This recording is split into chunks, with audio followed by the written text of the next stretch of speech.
ఎంతమంది బైబిల్ ఉన్నాయో తీసి చూడండి. రోమీయులకు రాసిన పత్రిక 5వ అధ్యాయము 3వ వచనం దగ్గర నుండి.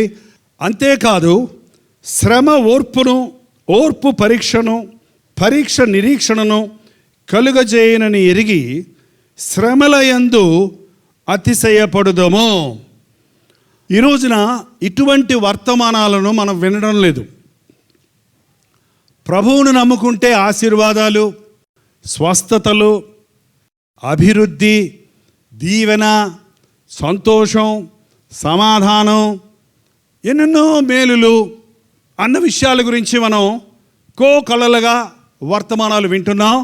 అలాంటి వర్తమానాలు అవసరమే అవిశ్వాసులకి, ప్రారంభికులకి.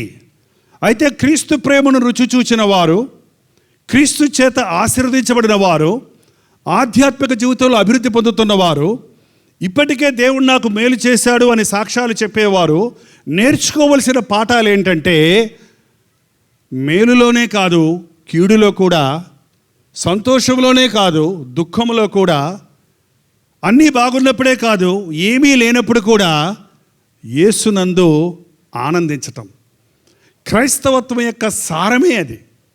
యేసుక్రీస్తును నమ్ముకుంటే శ్రమలు నీకు ఉండవు అని ఎవరన్నా చెబితే అది నిజమా ఒట్టిదా? యేసుక్రీస్తును నమ్ముకున్న వారికి ఎక్కువ శ్రమలు వస్తాయా? నమ్ముకొనని వారికి ఎక్కువ శ్రమలు వస్తాయా? ఎవరికండి? ఎందుకు?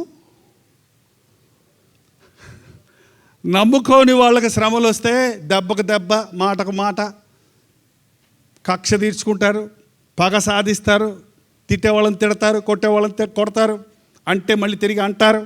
కాబట్టి వాళ్ళు ఎలాగోలాగా తట్టుకొని పోతుంటారు. కానీ ప్రభువుని ఎరిగిన వాళ్ళు తిట్టిన వాళ్ళని తిట్టకూడదు, కొట్టిన వాళ్ళని కొట్టకూడదు, అవమానపరిచిన వాళ్ళని అవమానపరచకూడదు, ద్వేషించిన వారిని ప్రేమించాలి, హింసించే వారి కొరకు ప్రార్థన చేయాలి, దేవుని నామం నిమిత్తం వచ్చే అవమానాన్ని, సిగ్గును భరించుకోవాలి.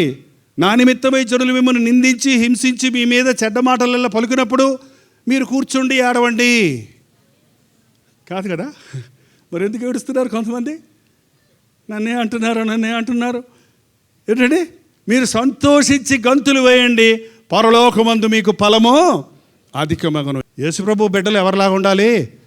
యేసుప్రభులాగా ఉండాలి. యేసుప్రభులాగా ఉండాలి అంటే, అలాగూ పెరగాలంటే ఒక్క రోజులో అది అయ్యేది కాదు. పుట్టిన బిడ్డలు ఉష్ అంటే ఇట్ట పెద్దోళ్ళు అయిపోతే భలే ఉంటుంది కదా. ఈ గొడవే ఉండదు మనకి, ఇంత తంటాలు పడక్కర్లా. పుట్టిన బిడ్డను తీసుకొని హల్లెలూయా ఆమేన్ అంటే వాడు అప్పుడే కాలేజీలో చేరాడు అనుకోండి, ఇక నేను తల తినేస్తాడు, నీ తల. ఏంటండి? నీ చేతుల్లో మాటలు లేకుండా నువ్వు ఎటు వంచితే అటు వంచి, నువ్వేం చేస్తే చేయించుకునే పసిబిడ్డగా ఇచ్చిన బిడ్డే పెరిగి పెద్దోడయ్యాక మన మాట వింటల్లా. ఏంటండి? కానీ మనం ఎట్లా పెంచుకుంటామో ఆ బిడ్డను, మలుచుకుంటామో అంటే బిడ్డని ఎట్లా నేర్పించుకుంటామో దానికి తగినట్లుగా వారు పెరిగి పెద్దవారే గొప్పవారు అవుతున్నారు. యేసుప్రభు బిడ్డలు కూడా విశ్వాసం నేర్చుకోవాలి, పరీక్షల్లో పాస్ అవ్వాలి. మనకి కొన్ని పరీక్షలు ఉన్నాయి విశ్వాసులకి. శోధన సమయాలలో 2 మార్గాలు ఉంటాయి. ఒకటి సులభమైన మార్గం, ఒకటి కష్టమైన మార్గం. ఒకటి ఆహారానికి లేదు, లేక అవసరతలో ఉన్నా, డబ్బు కావాలి, వెంటనే వెళ్ళి అప్పు తీసుకోవడం ఒక మార్గం. దేవా నా అవసరత నువ్వు తీరుస్తావని విశ్వాసంతో ప్రార్థించడం మరో మార్గం. విశ్వాసుల మార్గం దేవుని చిత్తంలో కనిపెట్టడం, అవిశ్వాసుల మార్గం ఏది పడితే అది చేయటం. మనసులో తప్పు చేసినప్పుడు, మనసు గిల్టీ అయినప్పుడు, దోషారోపణ చేసినప్పుడు, విశ్వాసులు ప్రభువా నా హృదయంలో పాపం వచ్చింది నన్ను క్షమించు అని కన్నీటితో ప్రార్థిస్తారు. అవిశ్వాసులు ఏం చేస్తారో తెలుసండి? పోయి సారాయి తాగేసి ఆ బాధను తట్టుకోవడానికి, ఓ తాత్కాలిక ఉపశమనం పొందడానికి ప్రయత్నిస్తారు. ఒకసారి ఆలోచించేయండి. యేసయ్య బిడ్డలుగా మనం అయిన తర్వాత మన జీవితాలలో ఓర్పు కలిగి ఉన్నట్లుగా, ప్రభు పెట్టే పరీక్షలను నిలబడినట్లుగా ఉన్నామా? ఈ పరీక్షలు మనకు నిరీక్షణను కలుగజేస్తాయి. అంతేకాదు శ్రమ ఓర్పును, ఓర్పు పరీక్షను, పరీక్ష నిరీక్షణను కలుగజేయనని ఎరిగి శ్రమల యందు అతిశయపడదుము అన్న దగ్గర నిరీక్షణను అని 2 నెంబర్ వేసి కింద రాశారు చూడండి. శీలము. వాట్ ఈజ్ శీలము? క్యారెక్టర్ అనేది it is not 1 minute experience. అది నీ యొక్క జీవితంలో నుండి వచ్చే నీ మాటలు, నీ ఆలోచనలు, నీ క్రియలు నీ క్యారెక్టర్ని చూపిస్తాయి. నీవు ఎలాంటి వాడివో నీ క్రియలలో నువ్వు చూపిస్తావు. యేసుక్రీస్తు బిడ్డలకు కావలసింది శీలము. చూడండి, కరిస్మా అనే మాట విన్నారా మీరు ఎప్పుడన్నా? కెరిస్మా అంటే ఏంటి? కెరిస్మా ఈజ్ గొప్పతనం కాదండి. ఇప్పుడు చాలామంది సినిమా యాక్టర్స్కి చాలా కెరిస్మాటిక్ మూమెంట్ అని ఒక మూమెంట్ వచ్చింది. అది దేవుడు యేసు ప్రభు నుంచి బైబిల్లో నుంచి వచ్చిన మాటే. విచిత్రం ఏంటంటే ఇవాళ క్రైస్తవులు వదిలేశారు దాన్ని, లోకంలో మాత్రం దాన్ని వెంబడిస్తున్నారు. అది తేజస్సు, ఒక విధంగా చెప్పాలంటే తేజస్సు, ప్రజ్ఞ, ఒక విశిష్టత. కొంతమంది మనుషులు వాళ్ళని చూడంగానే ఆకర్షితులు అవుతాం, వారి మాటలు వినంగానే ఆకట్టుకుంటారు. కొందరు మాటల్లో, కొందరి యొక్క వారి రూపురేఖల్లో, కొందరు వారి యొక్క బల సౌందర్యాల్లో, కొందరు వారి యొక్క ప్రజ్ఞలో. CEO వాళ్ళందరూ చూడండి, వాళ్ళు ఎంత సామర్థ్యవంతంగా ఉంటారో. అది ఒక్కొక్కడికి ఒక్కొక్క ప్రత్యేకత ఉంది. మీరు ఎప్పుడన్నా ఆలోచన చేశారా? మీకు ఏ కరిష్మా ఉందో, మీలో ఏ ప్రజ్ఞ ఉందో, మీలో ఏ ప్రత్యేకత ఉందో ఎప్పుడైనా మీరు గుర్తించారా? దేవుడు పక్షపాతి కాదు. కొందరిని వ్యత్యాసంగా ప్రత్యేకమైన వారిగా చేసి కొందరిని పనికిమాలిన వారిగా చేసేవాడు మన దేవుడు. కానీ కమాన్ ఫిల్ అప్ ద బ్లాంక్స్. నన్నట్టు చేశాడు దేవుడు, నన్నట్టు చేశాడు దేవుడు, నన్నట్టు చేశాడు దేవుడు. నా కర్మ, నా తల రాత రాతలు కావండి, గీతలండి అయ్యి. నీ కర్మ నువ్వు ఇలా పడి చావు అని ఎప్పుడు దేవుడు నన్ను ఎవరిని చేయలేదని. దేవుడు ప్రతి ఒక్కరిని ప్రత్యేకమైన ప్రజ్ఞతో చేశాడు. కానీ దాన్ని మనం గుర్తించటం లేదు, దానిని మనం మిస్యూజ్ చేస్తున్నాం, పాడు చేసుకుంటున్నాం. కాబట్టి మనం ప్రసిద్ధి చెందటం లేదు. దేవుని చేతుల్లో వారి కరిష్మాను లేక, వారి తేజస్సును లేక, వారి ప్రజ్ఞను చేతుల్లో పెట్టిన వారు బహుగా దేవుని చేతుల్లో వాడబడి అనేకులకు ఆశీర్వాదకరంగా మారుతున్నారు. ఎవరైతే దేవుడిచ్చిన ఆ తేజస్సును, ఆ ప్రత్యేకతను గుర్తించకుండా వాటిని తప్పు అయిన వాటి కొరకు ఉపయోగిస్తున్నారో వారు అనామికులుగా ఉండిపోతున్నారు.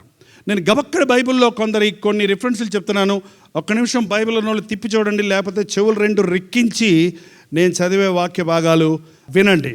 అపోస్తలుల కార్యాలు 7వ అధ్యాయము 20వ వచనము.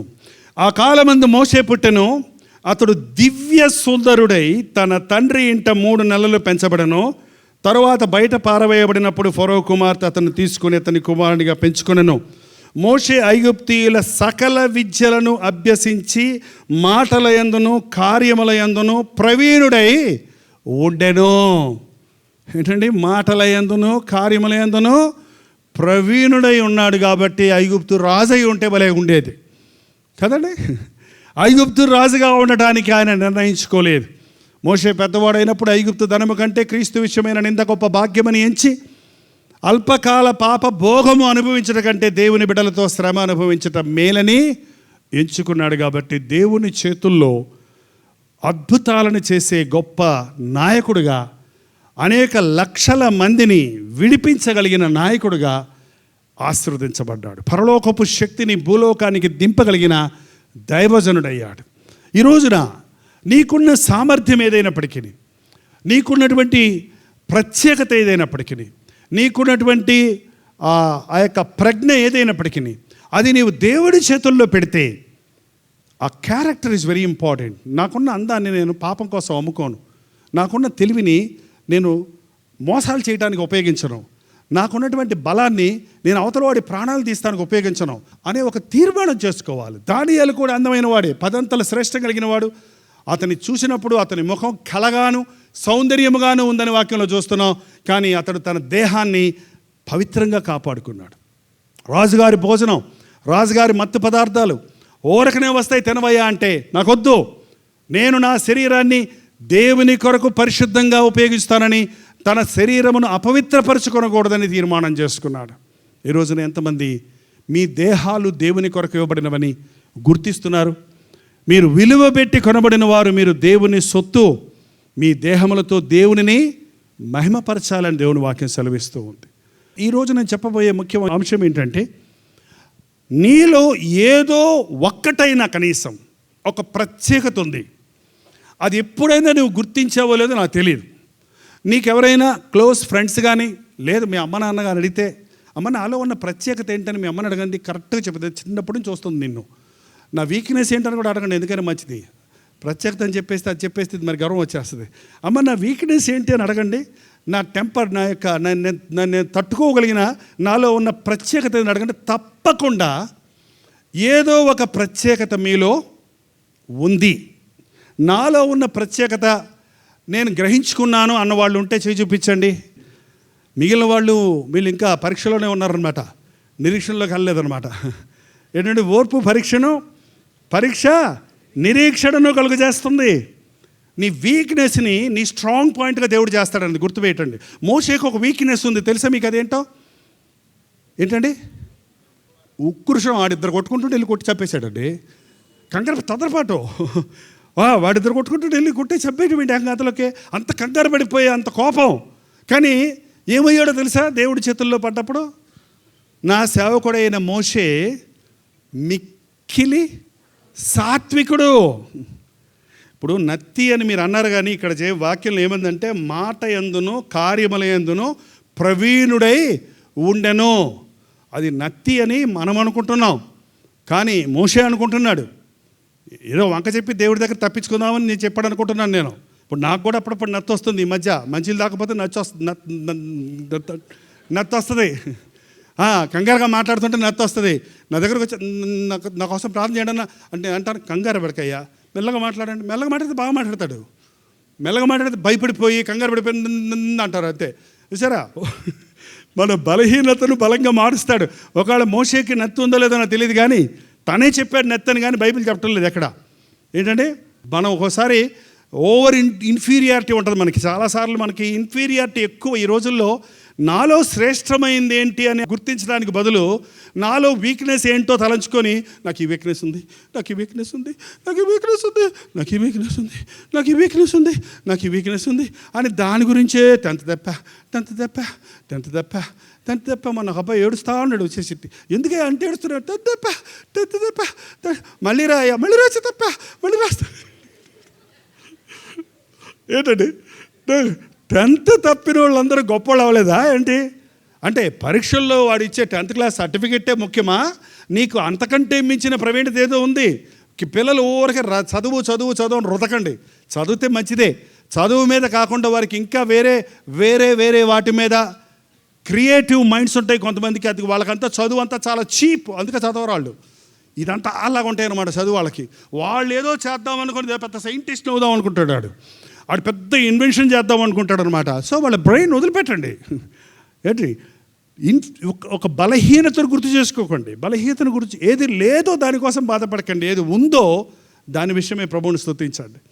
ఒక అతను మందిరంలోకి వెళ్ళి, ప్రభా ఏసయ్యా నేను నమ్ముకున్నాను నాయన, చాలులే ప్రభా, నేను నమ్ముకున్న కాడి నుంచి చెప్పులు కొనుక్కోవడం డబ్బులు లేవు, అబద్ధాలు ఆడతాం మానేశాక, లంచాలు తీసుకోవడం మానేశాక డబ్బులే లేవు, చెప్పులు దిగిపోయి 6 రోజులైంది, స్తోత్రం నాయన ఆమెనన్నాడంట. ఒకలాగా విరక్తిగా ప్రార్థన చేసి కళ్ళు తెరిచేటప్పటికి ఒకటి 2 కాళ్ళు లేవంట మోకాళ్ళ దగ్గర నుంచి. ఆ ముండి మోకాళ్ళు వేసుకొని ప్రార్థన చేస్తాను చూశాడంట. అక్కడ చూశాడట. చూడగానే మళ్ళీ మోకరించి, ప్రభా చెప్పులు లేకపోతే పోయి నీ కాళ్ళు ఇచ్చే వందనాలు ఆయన అన్నాడట. చెప్పులు లేవని బాధపడతారు, కాళ్ళే లేకపోతే చెప్పులు ఏం చేసుకుంటావు చెప్పండి? ఇచ్చిన దాని గురించి దేవుడిని స్తుతించండి. ఇవ్వాల్సింది కావాలంటే దేవుడు ఇస్తాడు. ఎప్పుడు ఏది కావాలో మనకి అది ఇస్తాడు ఆయన. ఓర్పు, విశ్వాసం, పరీక్ష, పరీక్షలో ఫెయిల్ అయ్యాను అనుకోకండి. కొన్ని ఫెయిల్యూర్ అనుకున్నదంతా సక్సెస్ అండి. నిజంగా చెప్పాలంటే unless you face that failure you won't see the other success. కొన్నిసార్లు కొన్ని విషయాల్లో నిన్ను సక్సెస్ చేయడానికి కొన్ని విషయాల్లో దేవుడు నిన్ను ఫెయిల్ అవునట్లుగా చేస్తాడు. ఈ మార్గం మూయబడితే కానీ ఆ మార్గంలోనికి నువ్వు వెళ్ళవు. దేవుడు తప్పక ఒక తలుపు మూస్తే మరొక తలుపు తెరుస్తాడు. ఎప్పుడు నిరుత్సాహానికి చోటు ఇవ్వకండి. కొత్త నిబంధనలో దోర్కా అనే స్త్రీ ఉంది. ఆమె ఏదన్నా దేవుని కోసం చేయాలని ఆశపడింది. ఏముంది నీకు, ఏం చేతనవుద్ది, నీకు విధవరాలివి, నువ్వు వృద్ధురాలివి, నువ్వేం చేయగలవు, ఏం చేయగలను, నా దగ్గర సూది ఉంది అందంట. సూది ఎంత ఉంటుందో తెలుసండి మీకు? ఆ దోర్కా ఆ సూదితో వస్త్రాలను కుట్టి ఒక మంచి పేరు తెచ్చుకుంది. ఎంతోమందికి సహకారంగా ఉండింది. నేను అప్పుడప్పుడు అనుకుంటాను, ఎవరికన్నా బటన్ ఊడిపోతే ఆ బటన్ పట్టుకొని, బటన్ ఊడిపోయింది నేను కొడతాను నాయనా అని బటన్ పట్టుకొని, యేసు ప్రభువుని నమ్ముకున్నావా, నీ హృదయం ఏసేకిచ్చావా? ఉండు అంటే ఉంటారు, బట్టను కొడతాను. ఏంటండి, ఆత్మల్ని ప్రభు కొరకు సంపాదించింది, మంచి పేరు. చచ్చిపోతే అందరూ వచ్చేసారంటే ఏడవడానికి, అమ్మో మాకు ఈ అంగీలు ఏమే కుట్టింది, మా బట్టలు ఏమే కుట్టింది, మాకు ఈమెయిల్ చేసింది, మా పిల్లోడికి ఇది స్వెటర్ కుట్టించింది, అది ఇదని అందరూ వచ్చి ఈ చచ్చిపోవడానికి వీలు లేదని ప్రార్థన చేస్తే పేతురు ఆమెను వెళ్ళి బతికిచ్చాడంటే అంత మంచి పేరు తెచ్చుకుంది. ఈరోజున మనం ఏం లేదు మీకు చెప్పండి. మనలో చాలామంది మీ దోర్కా కంటే ఎన్నో రెట్లు మేలు, మోషే కంటే ఎన్నో రెట్లు మేలు. ఎన్నెన్నో ఈ ఎలక్ట్రానిక్ మీడియా వచ్చిన తర్వాత నీ చేతిలో కంప్యూటర్ ఉంది, నీకు కంప్యూటర్ నాలెడ్జ్ ఉంది, నీకు సోషల్ మీడియాలో అనుభవం ఉంది. నువ్వు యేసయ్య కోసం అది ఇస్తే ఎంత మేలండి. నేను ఏమంటున్నానంటే నాకు అదే ఆశ్చర్యం వేసింది. అంటే మోషేను అందంగా చేశాడు, యోసేపుని బాగా చేశాడు, దానియేలు అంటే గొప్ప గొప్ప వాళ్ళందరినీ బాగా చేశాడు, మనల్ని చెత్తలా చేశాడు అనుకున్నాను. కాదు. వాళ్ళు దేవుని చేతుల్లో పెట్టుకున్నారు కాబట్టి గొప్పవాళ్ళు అయ్యారు. మనం ఆయన చేతుల్లో పెట్టుకోలేదు కాబట్టి ఇట్టగా ఉండిపోయాం అంతే. ఎట్లా ఉండిపోయాం? అనామికులుగానే ఉండిపోయాం. ఇక్కడున్న యవ్వన బిడ్డలు క్రీస్తు నామంలో బతిమలాడుతున్నానండి. యవ్వన జీవితం మనిషికి ఒక్కసారే వస్తుందండి. తర్వాత నువ్వు ఎంత ఏడ్చినా మొత్తుకున్నా మళ్ళీ నువ్వు యవ్వనస్తుడివి కాలేవు. నీ యవ్వన జీవితంలో నీకున్న శ్రేష్టత ఏంటో, ప్రజ్ఞ ఏంటో, విశేషత ఏంటో, నీలో ఉన్న సామర్థ్యత ఏంటో నువ్వు గుర్తించి దానిని పవిత్రంగా కాపాడుకొని దానిని ఒక మంచి శీలము కలిగిన రీతిగా నీవు వాడితే, ఒక మంచి క్యారెక్టర్ని నువ్వు బిల్డ్ చేసుకుంటే నీవు దీవించబడతావు. దేవుడు మనకిచ్చిన ప్రజ్ఞను, విశిష్టతను, తేజస్సును, కళను, సౌందర్యాన్ని, బలాన్ని దేవుని మహిమ కొరకే వాడాలి కానీ పేరు సంపాదించుకోవడానికో ప్రసిద్ధి చెందబడటానికో వాడకూడదు. Fame will disappear like a vapour, popularity will be for a season. ఈ రాత్రి ఈ ఒక్క మాటతో మీరు ఇంటికి వెళ్ళాలని కోరుతున్నానండి. నీవు ఊరక పుట్టలేదు, ఏమి లేని వాడిగా లేవు, నీలో ఒక ప్రత్యేకత ఉంది. ఒకవేళ ఈ రోజున ఏమి లేని వాడిగా నీవు మిగిలి ఉన్నావంటే, నా జీవిత గమ్యమే నాకు అర్థం కావటం లేదండి, నా బ్రతుకులో నేనేమీ సాధించలేకపోతున్నానండి అని చాలామంది చెప్తుంటారు. దానికి కారణం ఏంటంటే నీకు దేవుడు ఇచ్చిన విశేషతను నీవు గ్రహించలేదు. ఒకవేళ నీవు గ్రహించినప్పటికీ దాన్ని నీవు పేరు కోసమో, ధనం కోసమో, డబ్బు కోసమో, లోకం కోసమో, పాపం కోసమో నీకు తెలియకుండా నీవు వాడుతున్నావేమో కానీ అది నీవు దేవుని చేతుల్లో వాడబడినట్లుగా అప్పగించుకోలేదు. కాబట్టే నీలో నుంచి ఏ గొప్ప కార్యము బయటపడలేదు. ఇప్పటికీ మించిపోయిందేమీ లేదు. ఇప్పుడైనా మీరు కానీ మీ బిడ్డలు కానీ మీ జీవితాల్లో ఉన్న ప్రత్యేకతను గుర్తించి అది దేవుని చేతులకు అప్పగిస్తే, మోషే చిన్నపిల్లడు ఉన్నప్పుడు వాళ్ళ అమ్మ చూసింది, వీడు సామాన్యుడు కాదు, వీడు సామాన్యుడు, వీడిని చంపలేదు, వీడిని చంపకూడదు, వీడిని పడేయకూడదు, వీడు చాలా యాక్టివ్గా ఉన్నాడు, వీడు చాలా సుందరుడుగా ఉన్నాడు, వీడు రాజటీవీ కనపడుతుంది, వీళ్ళు నాయకత్వ గుణాలు కనపడుతున్నాయి. 3 నెలలు దాచిందట. ఆ స్వరం అంత గట్టిగా ఉందంట వాడిది. అప్పుడే ఏడుస్తుంటేనే అబ్బో నేను దాయలేనని చెప్పి ఆ జమ్ము పెట్టెల్లో పెట్టి, దేవా నీ చేతుల్లో పెడుతున్నానని ప్రార్థనతో జమ్ము పెట్టెలో వదిలిపెట్టేసింది. కానీ దేవుడు ఎంత అద్భుతంగా ఆ జమ్ము పెట్టి రాజకుమారి దగ్గరికి వెళ్ళటం, ఆ రాజకుమారి ఎత్తుకుని వాడిని మోషే అని పేరు పెట్టడం, అతడు సకల విద్య ప్రవీణుడు అవ్వటం, అన్నీ అయిన తర్వాత దేవుడు తన చేతుల్లోనికి వాడుకొని తన పాత్రగా వాడుకోవటం దేవుని ప్రణాళికలోని యొక్క భాగం. కొన్నిసార్లు మన జీవితాల్లో అపజయాలు, కీడులు, నష్టాలు, శ్రమలు, నిందలు, బాధలు, వ్యాధులు కలుగుతాయి. అవన్నీ దేవుని ప్రణాళికల్లో భాగాలని, అవి నిన్ను పరిపూర్ణంగా చేయడానికి, ఒక మంచి క్యారెక్టర్ కలిగిన వ్యక్తిగా, మంచి గుణశీలతలు కలిగిన వ్యక్తిగా, ఒక మంచి నిజాయితీ కలిగిన వ్యక్తిగా నిన్ను రూపుదిద్దడానికి దేవుడు అనుమతించాడని నీవు నమ్మితే నువ్వెప్పుడు దిగులు పడవలసిన, కృంగిపోవలసిన అవసరం లేనే లేదు. కొన్నిసార్లు నీకు బాధ రాకుండా నువ్వు బాధల్లో ఉన్న వాళ్ళని ఎలా ఆదరిస్తావు? నీకు ఆకలి అంటే తెలియకపోతే ఆకలి ఉన్నవాడిని ఆకలికి ఎడతావు ఎందుకురా అంటావు. అంటే నువ్వు ఆకలి బాధ ఏదో నీకు తెలిస్తే ఆకలి బాధ ఉండి నువ్వు అర్థం చేసుకుంటావు. రోగం బాధ ఏదో నీకు రోగాలు రాకపోతే నీకు ఎడ తెలుస్తాయి? నిందలు అంత మాట అంతేనే ఏడుస్తావు ఎందుకురా అంటే మాటలు అన్నప్పుడు నువ్వు ఎట్టేడుస్తావో నీకు తెలిస్తే అవతలోడు ఎట్టేడుస్తున్నాడు నీకు అర్థమవుద్ది. కాబట్టి కొన్నిసార్లు దేవుడు మాలాంటి వారిని, నీలాంటి వారిని, అనేకులకు ఆదరణగా ఉండాలని కోరుకున్న వారిని బాధల్లో నుంచి తీసుకెళ్ళి, శ్రమల్లో నుంచి తీసుకెళ్ళి పరీక్షించి, చేయించి, అందులో సామర్థ్యత కలిగిన వారిగా, ప్రవీణత కలిగిన వారిగా, క్యారెక్టర్ కలిగిన వారిగా, అనేకులకు ఆదరణకర్తగా ఉండాలని దేవుడు రూపిస్తూ ఉన్నాడు. ఈ రాత్రి సమయంలో ఒక మెట్టు పైకి వెళ్దామండి. భక్తి అంటే కేవలం యేసుప్రభు దగ్గరికి వచ్చి కాసేపు ఇట్టి అనుకొని, లేకపోతే ఇలా అనుకొని అయ్యగారితో చేయబెట్టించి ప్రాణం చేయించుకొని వెళ్ళిపోయి మళ్ళీ పరలోకమందున్న మా తండ్రి నీ నామం పరిశుద్ధపరచబాక, నీ రాజ్యం వచ్చునుగాక, అప్పుడే తినేసి అనుదిన ఆహారం నేడు మాకు దయచేయము, అప్పుడే తింటారు ఏంటండి అని ఆచారంగా కొన్ని ప్రార్థనలు చేసేసి పడుకొని నిద్రపోవటం కాదండి. దేవుడికి ఒక గొప్ప ప్రణాళిక ఉంది. ఈ లోకమంతా రక్షించబడాలి, దానికి నువ్వు కావాలి, నేను కావాలి. ఈ లోకంలో ప్రతి ఒక్కరిని ఆయన కోరుకుంటున్నాడు, ఏరుకుంటున్నాడు. ఎవరు తన చేతుల్లో వారి జీవితాలను పెట్టుకుంటున్నారో వారిని గొప్పవారిగా దేవుడు చేస్తున్నాడు. కోట్ల మందికి ఆశీర్వాదకరంగా చేస్తున్నాడు. ఈ రాత్రి సమయంలో నేను ఎంతకంటే చెప్పనవసరం లేదు. పరిశుద్ధాత్మనే మీతోటి మాట్లాడను గాక, మీలో ఉన్న ప్రత్యేకతను మీరు గుర్తిరుగుదురుగాక, దానిని ప్రభు చేతులకు అప్పగించి అత్యధికముగా వాడబడుదురుగాక.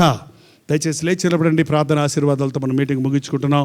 పరిశుద్ధాత్ముడు ఒక కార్యాన్ని మన హృదయాల్లో జరిగించే సమయం ఇది. ప్రతి ఒక్కరూ కళ్ళు మూసుకొని ఒక మాట దేవుణ్ణి అడగండి. నాలో ఏముంది ప్రభా గొప్పతనం, నాలో ఏముంది ప్రభా ప్రత్యేకత, ఏ ప్రజ్ఞ ఇచ్చావు నాయన, ఏ కరిష్మా నాలో ఉంది నాయన, నాకు తెలియచేయి నాయన. నాకు ఇచ్చిన అందాన్ని పాడు చేసుకున్నాను, నాకు ఇచ్చిన జ్ఞానాన్ని పాడు చేసుకున్నాను, నాకు ఇచ్చిన సామర్థ్యాన్ని వృధాపరుచుకున్నాను, నాకు ఇచ్చిన చక్కటి కుటుంబాన్ని పాడు చేసుకున్నాను, నాకు ఇచ్చిన మంచి ఆరోగ్యకరమైన శరీరాన్ని అపవిత్రపరుచుకొని రోగాలు పాలు చేసుకున్నాను. ఇప్పుడు కూడా నాకు నిరీక్షణ ఉందా? ఇప్పుడు కూడా నన్ను వాడుకుంటావా అని ప్రభుని అడగండి. ఇప్పుడు కూడా నిన్ను కొత్త సృష్టిగా చేయటానికి, నిన్ను నూతనమైన వ్యక్తిగా చేయటానికి, నువ్వు పోగొట్టుకున్నవన్నీ తిరిగి ఇవ్వటానికి ప్రభు సమర్థుడుగా ఉన్నాడు. శ్రమలలో నీకు దగ్గరగా వచ్చి ఓర్పు కలిగి నీవు శోధనలో ప్రవేశించకుండా ప్రతి శోధనను జయించి గుణశీలతలు కలిగిన వారిగా, నిరీక్షణ కలిగిన వారుగా సిద్ధపడుటకు మా ఒక్కొక్కరికి నీ సహాయము చేయము. పరిశుద్ధుడా, నీ ప్రేమ కలిగిన హస్తమును చాపి ఇక్కడ నిలబడిన వారి యొక్క ప్రతి బాధను, ప్రతి శ్రమను, ప్రతి వేదనను నీవు మేలుగా మార్చిన ఆయన స్వస్థపరిచి నీకు సాక్షులుగా చేసుకో తండ్రి. నజరేయుడైన యేసుక్రీస్తు నామములో ప్రతి విధమైన పాప బంధకములను విడుదల చేయించున్నాము. ఇప్పటికే వారికి ఇచ్చిన వరాలను సాతాను చేతుల్లో పెట్టి నష్టపోతున్న వారిని నజరేయుడైన యేసుక్రీస్తు నామములో విడుదల చేయించున్నాము తండ్రి. నేను నా దేవుని సొత్తు అని నీ పాదాల చెంతకు చేరిన ప్రతి ఒక్కరిని నీవు లేవనెత్తి నీ సాక్షులుగా నిలబెట్టి నీ మహిమార్థమై వాడుకొనుమని, నీ చిత్తమైతే నీ రాకడ ఆలస్యమైతే మరల మేము ఇలాగూ కలుసుకొని నీ మాటలు ధ్యానించుటకు సహాయము చేయమని యేసు క్రీస్తు నామములో అడుగుచున్నాము తండ్రి. మన తండ్రి అయిన దేవుని యొక్క ప్రేమయు, కుమారుడైన క్రీస్తు యొక్క కృపయు, ఆదరణకర్త అయిన పరిశుద్ధాత్మ యొక్క సహవాసమును కుడి వచ్చిన మనందరికీ ఇప్పుడును సదాకాలమును తోడైయుండును గాక. ఆమేన్, ఆమేన్, ఆమేన్. హల్లెలూయా. బెంగళూరు పరిసర ప్రాంతాల్లో ఉన్న వారికి శుభవార్త.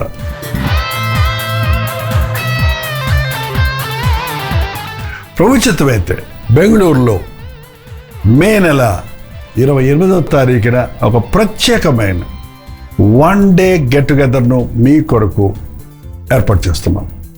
మధ్యాహ్నం 2 గంటల నుంచి 5 గంటల వరకు, 6 గంటల నుంచి 9 గంటల వరకు జరిగే ఈ 2 సెషన్స్లో పాల్గొని దైవాశీర్వాదాలు పొందండి. బెంగళూరు నుంచే కాకుండా చుట్టుపక్కల ఉన్న అనేక ప్రాంతాల నుండి, అటు ఆంధ్ర నుండి, ఇటు రాయలసీమ నుండి మీలో అనేకులు ప్రతిసారి గెట్ టుగెదర్కి వస్తున్నారు. ప్రభు మీకు చేసిన మేళ్లను గురించి చెప్తున్నారు. మీ భారాలు పంచుకొని మీ కొరకు వ్యక్తిగతంగా ప్రార్థించడానికి, మిమ్మల్ని ముఖాముఖిగా చూడటానికి అవకాశం కలిగజేస్తున్నారు. సోషల్ మీడియా ద్వారా, టెలివిజన్ ద్వారా వాక్యం మీద మేలు పొందుతున్న మిమ్మల్ని ముఖాముఖిగా చూడాలని, ఆధ్యాత్మికంగా బలపరచాలని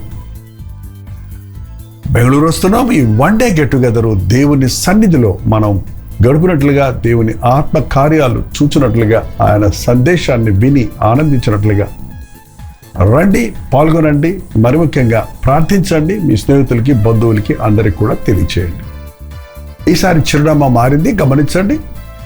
Jesus calls prayer tower, Netaji road, Fraser town, near cantonment railway station, Bengaluru.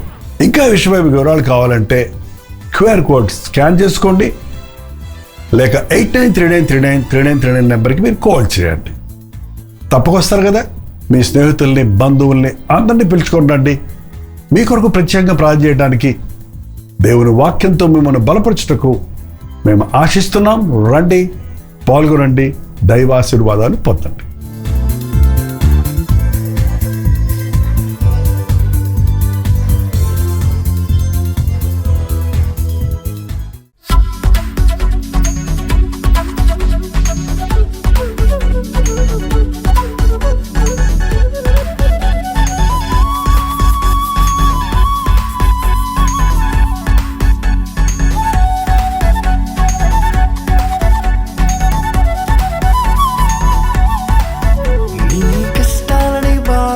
శ్రమలన్నీ తీర్చే అనాథుడు యేసే. నీ కష్టాలని బాధలన్నీ శ్రమలన్నీ తీర్చే అనాథుడు యేసే. ఆది నుండి ఉన్నవాడు ఆ దేవుడు, అద్భుతాలు చేసేవాడు నా యేసుడు.